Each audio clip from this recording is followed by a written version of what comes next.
Before you do this worksheet, you will need to watch the unit circle video. I do talk about all the things that are here. I'll explain more as we go through this worksheet. The first thing I look at is it says theta equals 25 pi over 6. And within one rotation of any circle, the number of radians is 2 pi. What I really want to do first is I want to turn this 25 pi over 6 into a mixed number. And I'm talking about just the 25 over 6. Don't worry about the pi.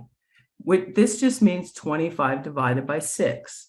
So if I divide 25 by 6, I get 4. 4 times 6 is 24 with a remainder of 1. 4 and 1/6 pi. Really, this helps a lot because I know in one rotation of my circle, like if this is my unit circle, this point right here is 0 and 2 pi. If I were to start at 0 and go around the circle completely, I would have gone 2 pi and gotten exactly back to where I started. We could actually subtract 2 pi from this number. Since 4 and 1/6 pi is really the same as 4 pi plus 1/6 pi, I can subtract any even multiples of pi, not odd, but even, because this is 0, 2 pi. And if I go around another time, it'll be 4 pi. What I can do is I can subtract 4 pi. Now, if that was 5 pi, you can't do it. So it's only even multiples. The coterminal angle here would be what's left, which is 1/6 pi, which we usually write as pi over 6. I know now I'm at pi over 6. And I know that most of you are not going to be competent yet, but this is how you get competent with practice. Pi over 6 is right there, and it is the same as 30 degrees. So if I want to know how many degrees this is, I could say, well, I know that pi is to 180 as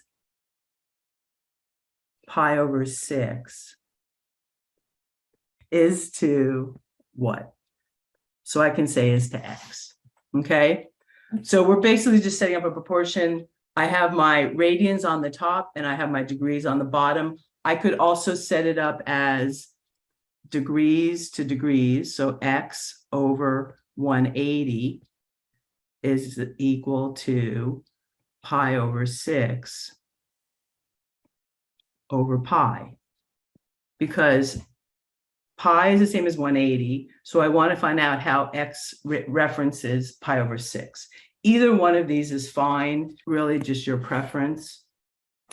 So let's just start. I'll just start over here, and I can say that this x is the same as x over 1. So I multiply by the reciprocal, which means this x, that x shows up down there. We could divide both sides by pi, actually. I would end up here with 1 over 180 is equal to 1 over 6x. And then x equals 30 degrees. So no matter how you solve it, you're still going to get x equals 30 degrees. It is really important for Calc 1 to be more familiar with radians than degrees, because it's rare to use degrees in calculus. It is really important to learn radians. Okay, so now I know I'm at pi over 6, which is the same as 30 degrees. And if you've watched the unit circle video, the point where it hits here on the unit circle is the square root of 3 over 2, comma, 1/2. The way I remember it, and I think I've said this in the video, when that terminal angle is lower towards the x-axis, this is our angle, we can see that the x value is bigger than the y value. And here, the square root of 3 over 2 and 1/2, the x value is bigger than the y value. On a unit circle, if I want to know what the values of sine and cosine are, for b, the sine of theta, or the sine of pi over 6, whichever you want to say, the sine of pi over 6 is equal to the y value, which is equal to 1/2, and the cosine of pi over 6 is equal to x, and that's equal to the square root of 3 over 2. And so that's basically how we find things. And that is how we do coterminal angles. We have theta equals negative 135 degrees. So again, I'm going to draw my unit circle. And I really believe that you should probably draw these things out until you get more used to it. So this is 0, this is 90 degrees, and this is 180 degrees over here, right? If I go in this direction, I'm going in the positive direction for an angle. If I go in this direction, I'm going in the negative direction. And since this is negative 135, I actually am going to start here and go this way. Now, if I were to go positive 135, I would end up in quadrant 2, because 135 degrees is between 90 and 180. If I go negative, this is actually negative 90 degrees. And this is the same as, and we can call these coterminal angles, because negative 90 is the same as 270 degrees. And here, negative 180 is the same as positive 180. I'm going to go clockwise, and I'm going to go past 90, less than 180. So I'm going to end up in quadrant 3. This point right here in quadrant 3 is, let's just say, negative 135 degrees. But we don't know exactly what our reference angle is yet. We have to figure it out. I'm just going to write negative 135 degrees. And the reference angle always connects the terminal line, which is my negative 135 degrees, to the x-axis. It's always going to be, the reference angle is always positive, and it's always referencing the same angle in quadrant 1. We have to figure out what our reference angle is. And because it's closer to the 180 degree part of the x-axis, we're going to use that. And I'll show you like an equation, but you're going to kind of get used to it. And if you don't, please come see me in my office hours, because reference angles are really very, very, very, very helpful. Okay, so let's see what we're going to do here. Well, I know from geometry that if I add this angle plus this angle, I get 180 degrees. So I can say, and I'm going to call this angle here my reference angle. And I'm just going to call it theta sub r. I'm going to label reference angles usually theta sub r when I'm talking about them. And then I already know what this angle is right here, right? This is the angle that they gave us. I know that's 135 degrees, even though it's negative. It doesn't really, I mean, you can take that into consideration when you find the quadrant, but you don't really need to take it into consideration when you find the reference angle. I can say, let's just make it all absolute values, because reference angles are always positive anyway. So let's just turn everything positive. So I have the theta plus theta sub r, and that's got to equal 180 degrees. If I had it all negative, it would just be theta would already be negative. So here I'd actually put the absolute value if I wanted to make it positive. Or I could say theta, which is already negative, minus theta sub r is equal to negative 180. But I think it's just more, I don't think it's worth it.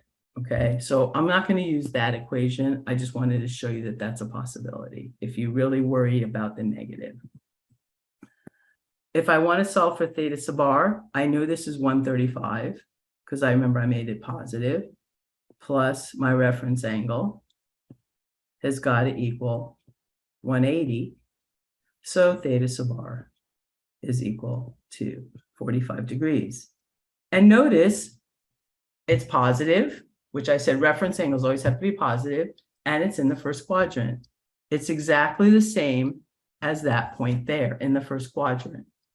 Okay, that's really all we need to do. If I was going to find the reference angle for this, I'm going to tell you like a little shortcut that may be helpful. If you don't understand it right now, just try to think about it a little bit. If I know that from here to here is 135, then basically all I'm trying to find is the thing that makes it go to 180. If I add 45 degrees to that, I get 180. On my unit circle at 45 degrees, because remember, all you actually need to know are how to do reference angles and memorize the 3 points in quadrant 1. And then really everything is exactly like you want it.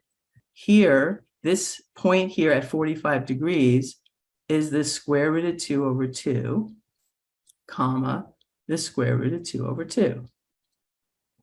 And so if I went to the same angle in quadrant 3, I would have exactly the same numbers. I would have still the square root of 2 over 2 and square root of 2 over 2. Only in quadrant 3, they're both negative because x and y are both negative in quadrant 3. And that is how reference angles can help you find your values for sine and cosine. Now that I have my ordered pair, my x and my y, from here it's pretty simple. I just say the sine of theta is equal to y, and my y is negative the square root of 2 over 2. And at that point, at 45 degrees, which I showed in the video, and I showed how this all works out, it's the x and y have to be the same because it's a 45, 45, 90 triangle. X and y have to be the same.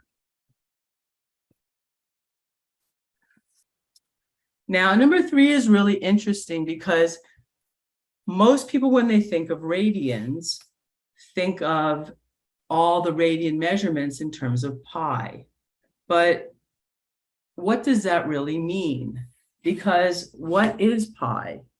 Pi is just a number, right? Pi is equal approximately to 3.114.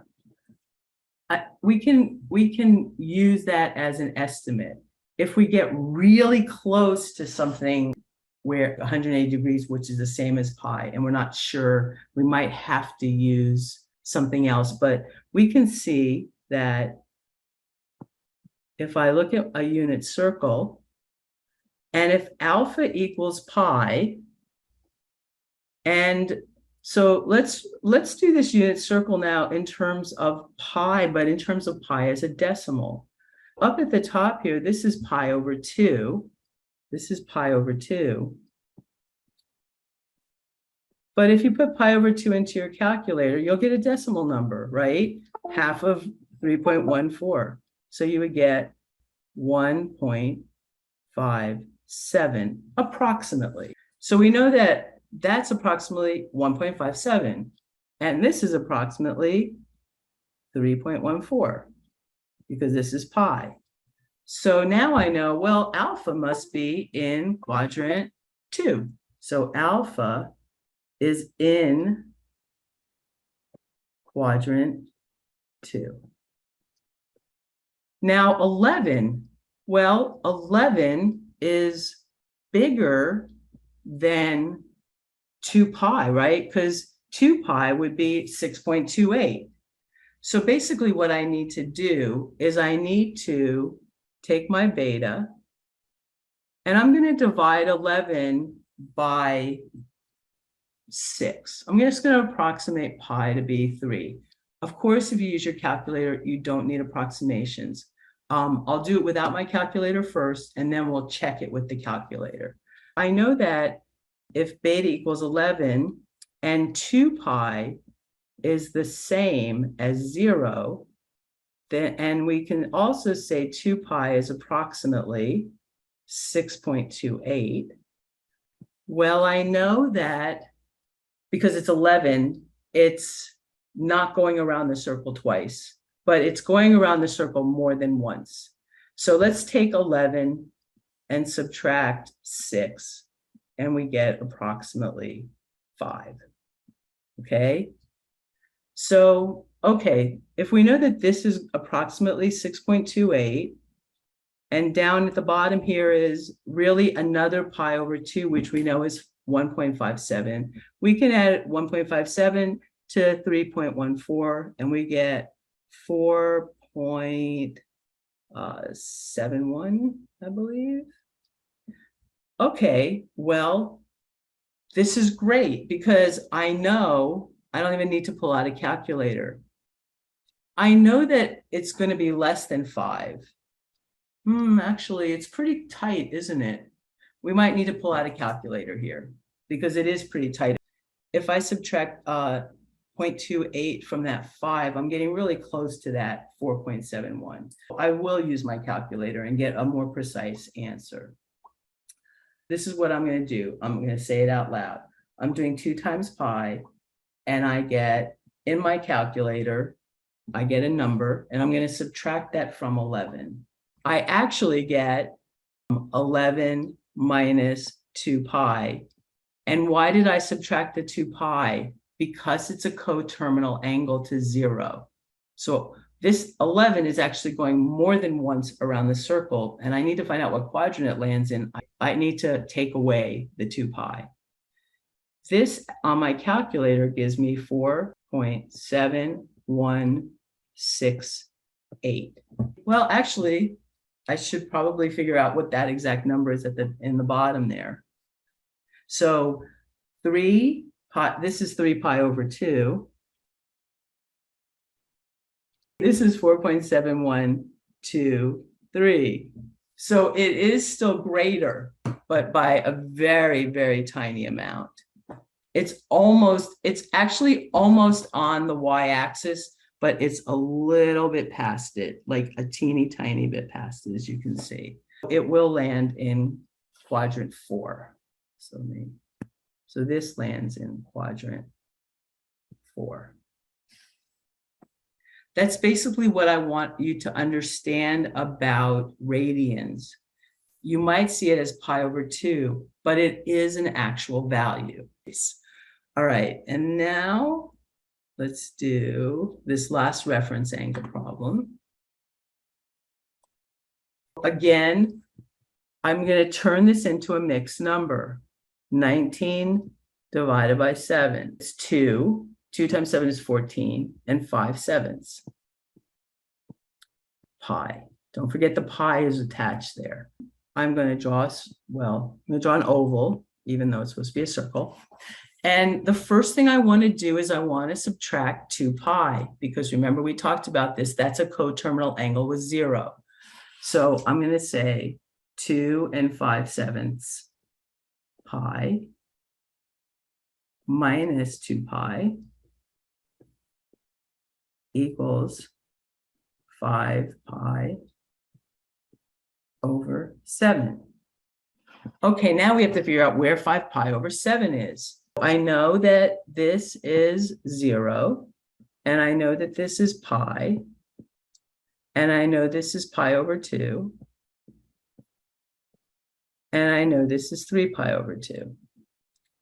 And another way you can think about the 3 pi over 2 is it's 1.5 pi, and the top is 1/2 pi. So if I want to know where 5 pi over 7 is, well, first thing I want to think about is 5 over 7 more than 1 or less than 1? So I look at 5/7. 5/7 is less than 1, which means I know that it's in the top part. It's in the top of my circle. Because if it was more than 1, then it would be in the bottom part of my circle, right? So I know it's up here somewhere, right? Up in the top half. Now I just have to figure out, is 5/7 more than 1/2 or less than 1/2? If it's more than 1/2, it's going to be end in quadrant 2. If it's less than 1/2, it's going to end in quadrant 1. I'm going to actually explain how to tell, because some people don't know. And basically, if I want to know where 5 pi over 7 is, well, pi over 2 is the same. If I turn it into sevenths, it would be 3.5. Half of 7 is 3.5. This is the same as 1/2 pi.